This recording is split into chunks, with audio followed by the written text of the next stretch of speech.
when you're young.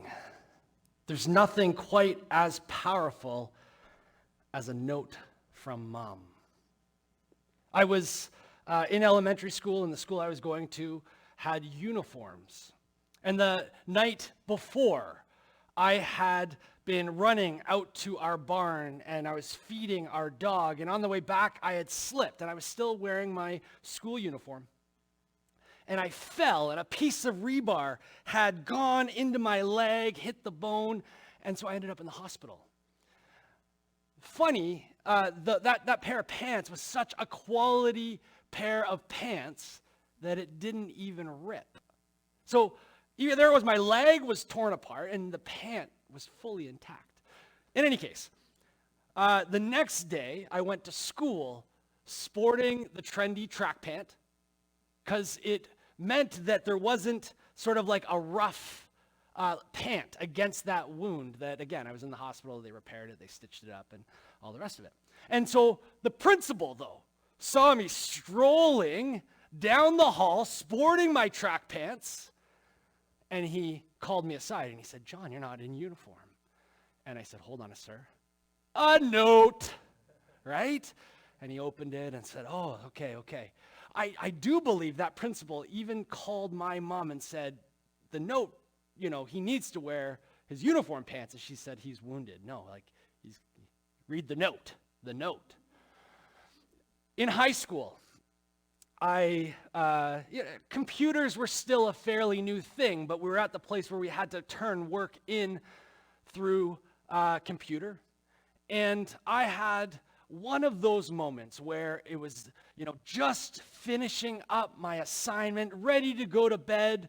It's late, far beyond my bedtime because I had procrastinated. And there I am, ready to print, and I lose it all. I lose it all. And I go to my mom and I explain what happened. She said, "It's okay. It's okay, I'll write you a note. So I went to school the next day with my note. When I was in elementary school, I branded that note with some pride. In high school, there was a little bit more shame in high school. You kind of slid it across the table to my teacher. And this English teacher was one that you never were quite sure how she was going to respond. She had been known for throwing kids out of her class, throwing desks across the room. And so there I was, and I slid the note to her. She kind of read it, looked at me, but accepted the note and gave me a new due date. The note still had power. But friends, what if I took a note from mommy when I was in post-secondary and I failed to study well for an exam, or I failed to complete an assignment, and I went and I said, it's okay, prof, I've got a note." I think he would tell me where I could put that note. Right? At that point, a note from mommy doesn't carry quite the same weight. Friends, we're in a series from Alive to Thrive. And we started in week 1, and we looked at a foundational shift for thriving in this life is a shift from me at the center to Christ at the center. So from my voice to the voice of the Good Shepherd. From my way to the way of the Good Shepherd. From my priorities to the Good Shepherd's priorities. And we kind of looked at this as a foundational shift that helps us move from merely staying alive to actually thriving. And we looked at how if the Good Shepherd, if Jesus Christ was involved in forming us, in shaping us, in designing us, then friends, he could be trusted as he led and guided us and spoke into our development in the various aspects of life. So, first foundational shift is shifting from me at the center to Christ at the center. The next shift, we looked at it last week, and we looked again, rooted in creation, this idea that moving from a sense of ownership, that I own myself and all that I have, to a sense of stewardship. Ownership to stewardship, and it's a shift that allows us to move towards life that is really life, because we tell our stuff have your place, and it's on the altar of the King of Kings. The idea is that the world is the Lord's and everything is and everything in it. And so we have the opportunity to serve him with all that we have. And that is a shift, a fundamental shift. Built on a shift from me to Christ, we have this ownership to stewardship. And this morning we get to unpack another one of those shifts. As we've seen kind of in both days so far, that we're kind of looking into creation. We're looking at the very origins of the world, the beginning. How is humanity painted? What words and language is used to allow us to make sense of reality? And then we extrapolate it further, and we look at other passages in Scripture that unpack this sense for us. Today it's a little similar. So we're going to start just quickly. You don't necessarily have to turn there, but in the early beginning of the Bible, as you see humanity being shaped and formed and made, we looked at how Adam was made out of the dust of the earth, and that God breathed into him the breath of life, and the man became a living being, right? And we saw body, spirit, mind playing out there. Now, later, we see that it was not good for man to be alone, all right? And what God does, we see this picture of God taking a rib out of Adam. Now, notice the rib from the side, not from the head, which would seem to illustrate the one being created is to be dominant, and not from the foot, which would seem to imply that the one being created is meant to be trampled upon or dominated over, but from the side, which even in the image illustrates equality, mutuality, togetherness. And so God takes a rib and he creates Eve. He creates a woman. And you have this beautiful interaction between Adam and Eve, right? The description there is that Adam and Eve were both naked and they felt no shame. There was a togetherness between Adam and Eve in that place that really can only be described as shalom, peace, wholeness, fullness. And we've talked about shalom previously. So Adam and Eve experiencing this. Now, the picture of Genesis, we often say, well, there it is. That should be between a man and a woman. And yes, it should. But let me submit to you that Adam and Eve, what we have going on here is also illustrative of sort of humanity at its core. At the very beginning, we see humanity, its plan and its purpose.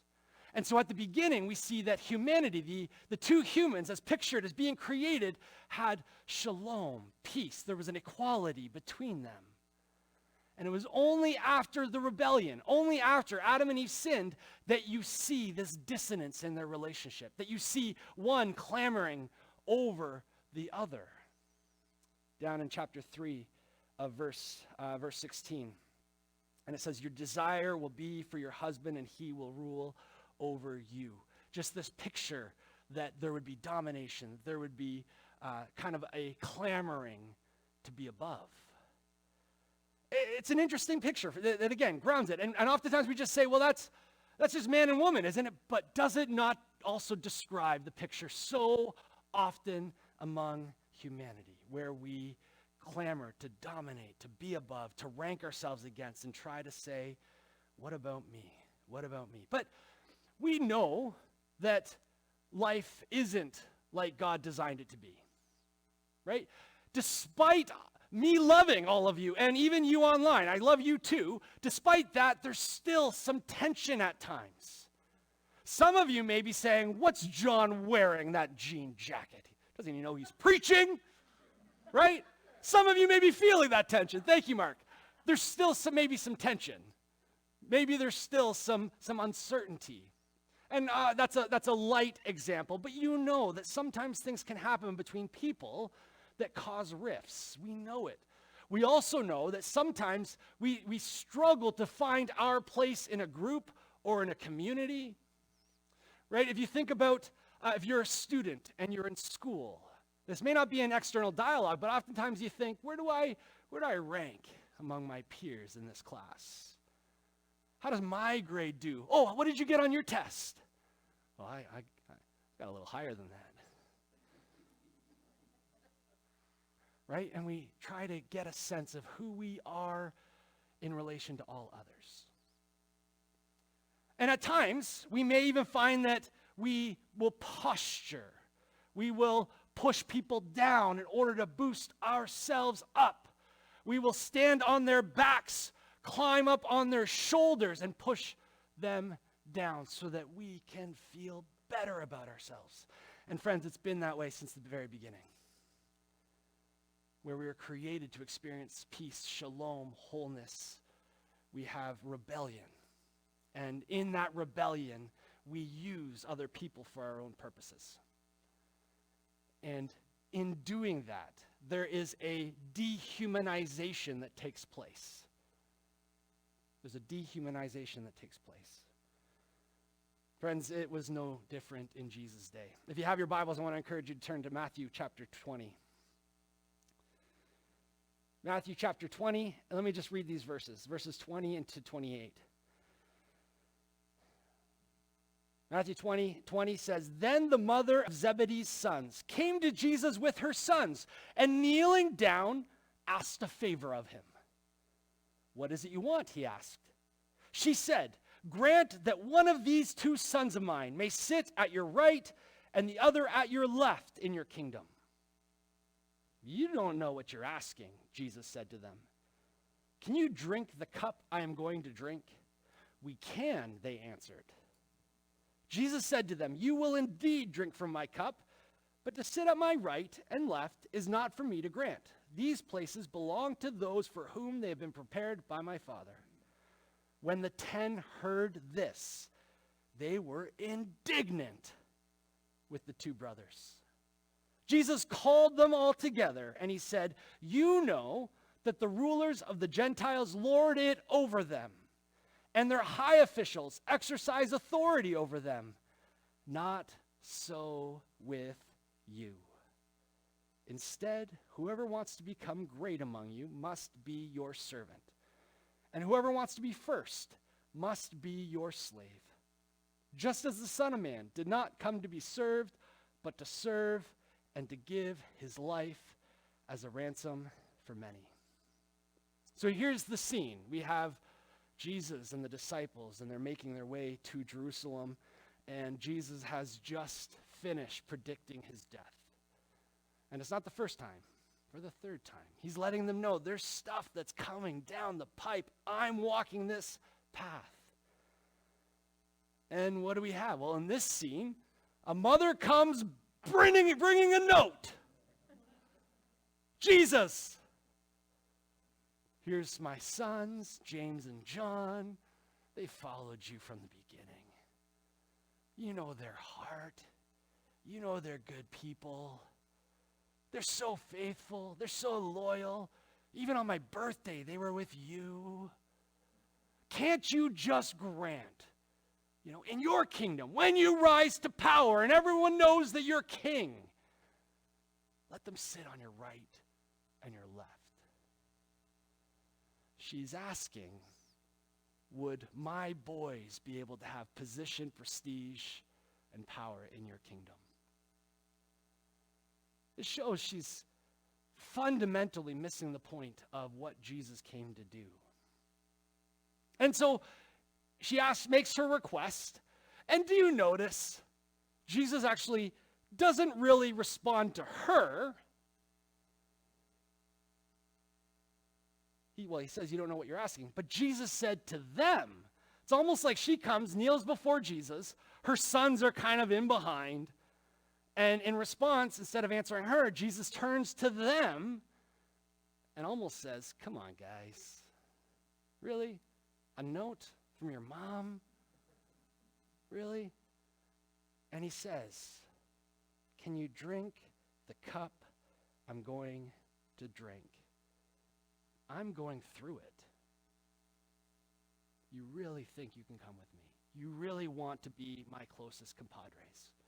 You really want to be on my right and my left?" we can peer ahead and we can know who ended up on his right and on his left as he drank the cup, as he went to death. And it certainly wasn't James and John. Can you handle it? Yes. Yes, we can. Yes, we can.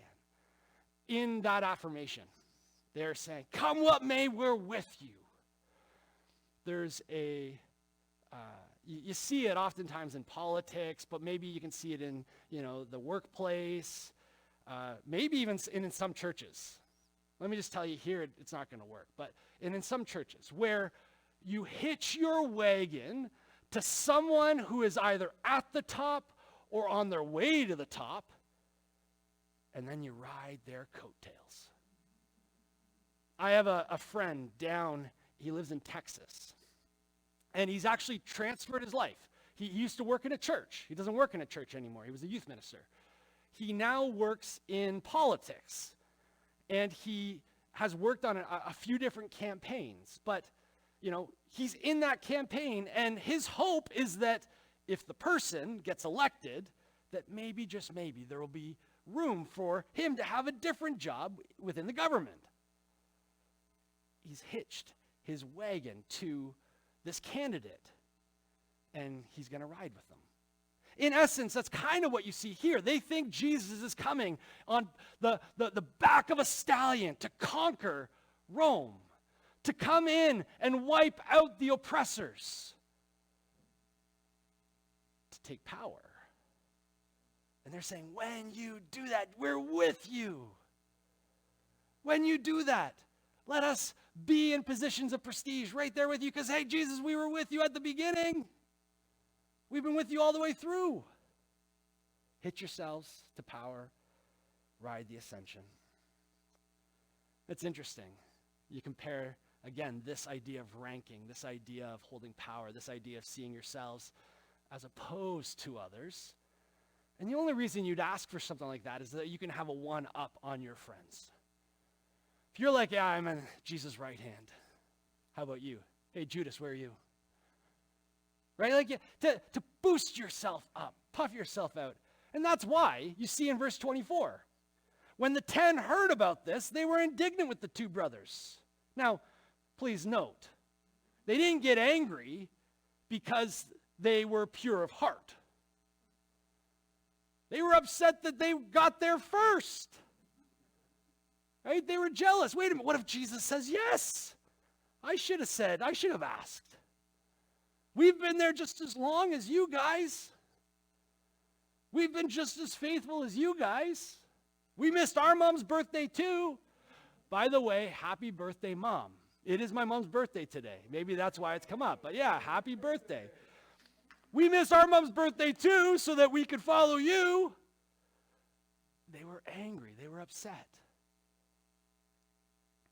But Jesus flips the script on them. He describes the type of life, the type of leadership, the type of power, the type of control that they are speaking into, that they're longing for. Verse 25, Jesus called them together and said, you know the rulers of the Gentiles. They lord it over them, and their high officials exercise authority over them. So he describes the way that power and position works.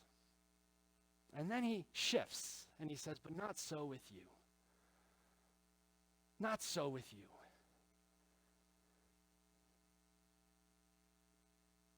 He says, whoever wants to become great among you must be your servant. And whoever wants to be first must be your slave.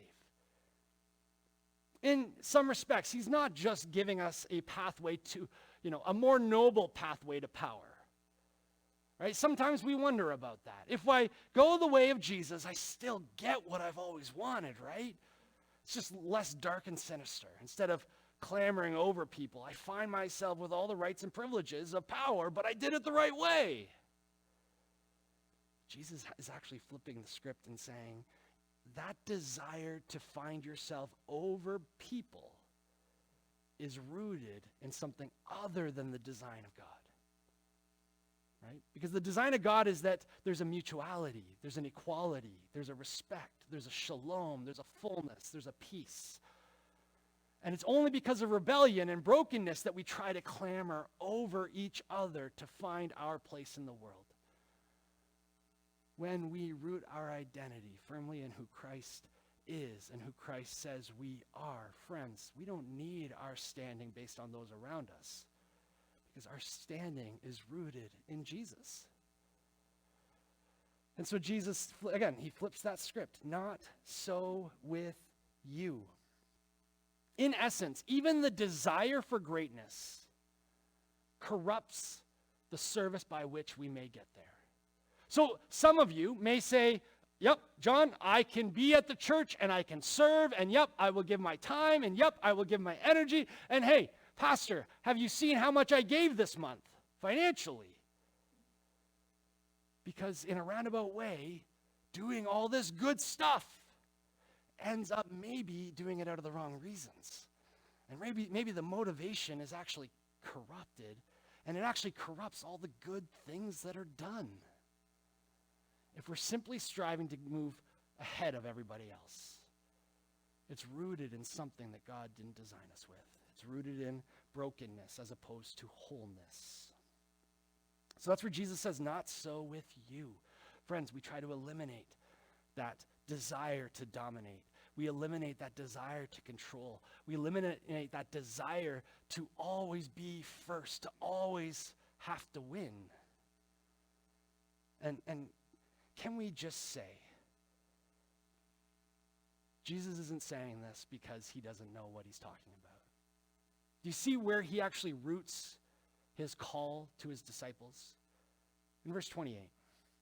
So he just goes through, not so with you. Instead, whoever wants to become great among you must be your servant, and whoever wants to be first must be your slave. And then he says it, he grounds it, he roots it.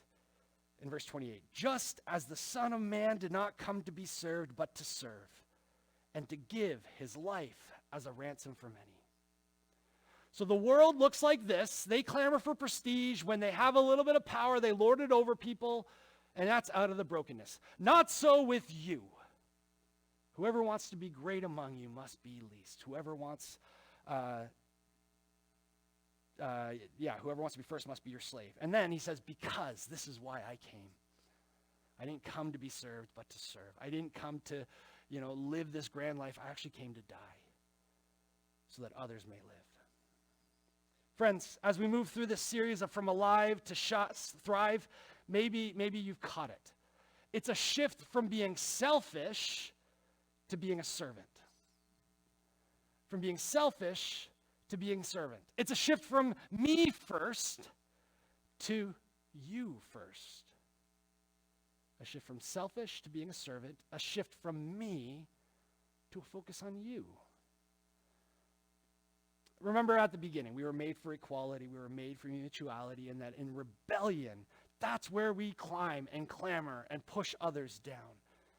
We try to establish ourselves on the backs and in relation to others, and yet thriving. If we catch this, we will realize that there's an experience of life among other people that's not about striving over. It's not about ranking ourselves above, but it's a posture of a servant.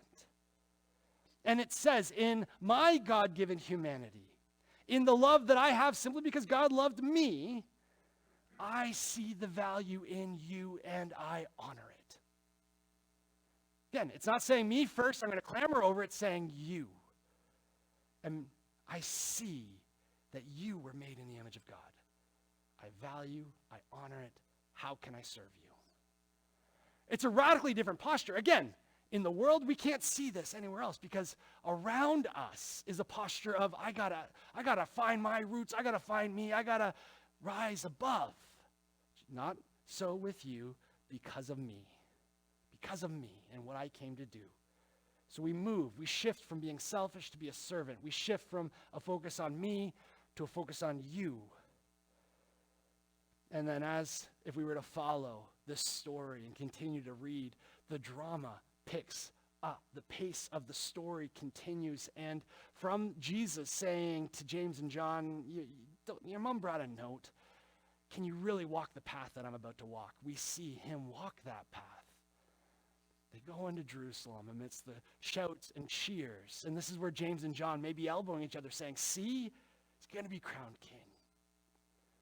Through to the Last Supper, where we saw where Jesus actually washed his disciples' feet and modeled the acts of a servant.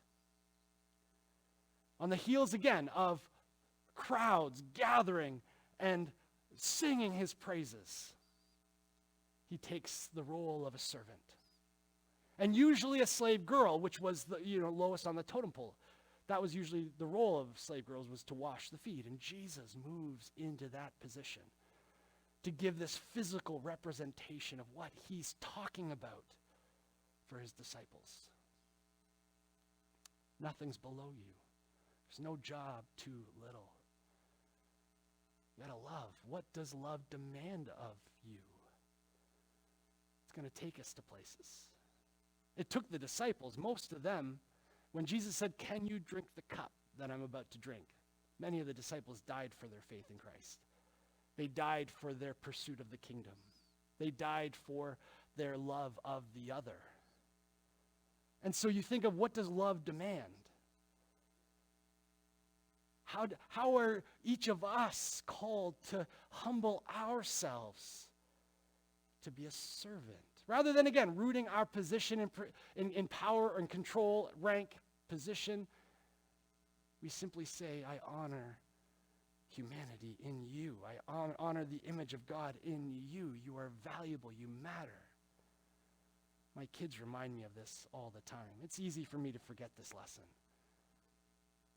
And more so in St. Catharines. I haven't really seen it so much in Fonthill, but on lots of street corners now in St. Catharines, when you're getting off the highway or around, there's people that are homeless and need food.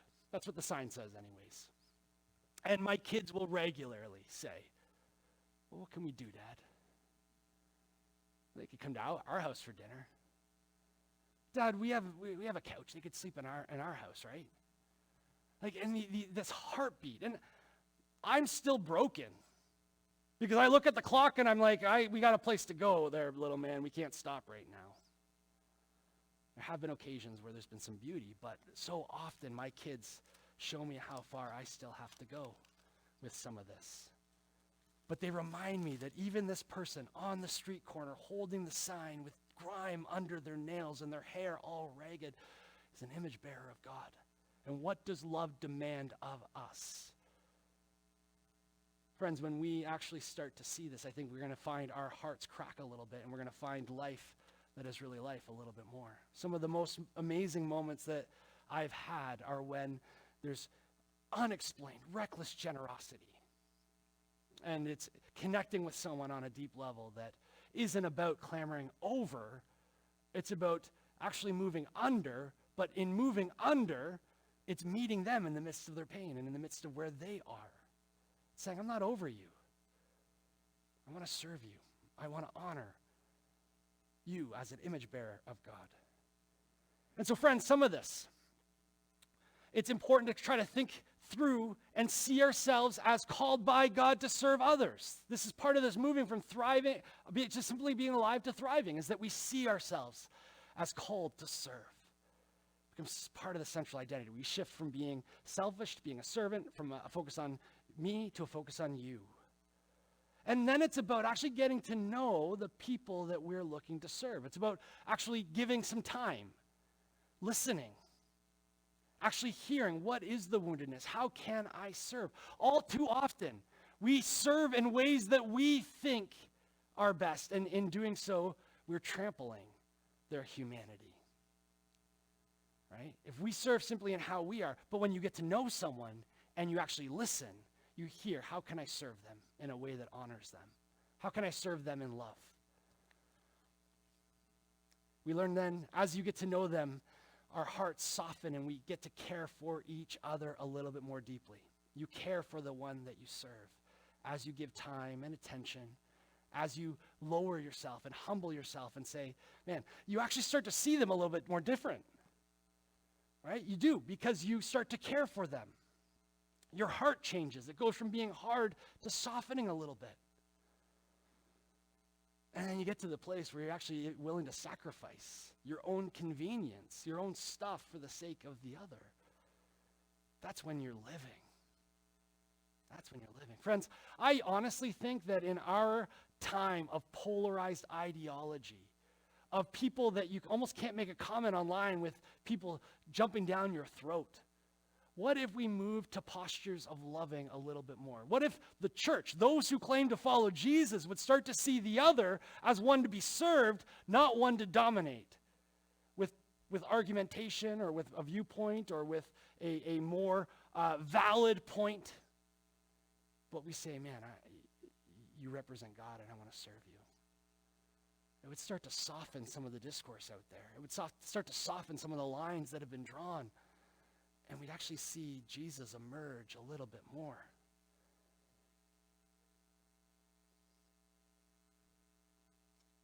Friends, as we move from simply being alive to finding some thrive, it's my prayer that each of us would be able to move from being selfish to being a servant, from a focus on me to just saying, I want to focus on you. Let's consider that as we move through this song.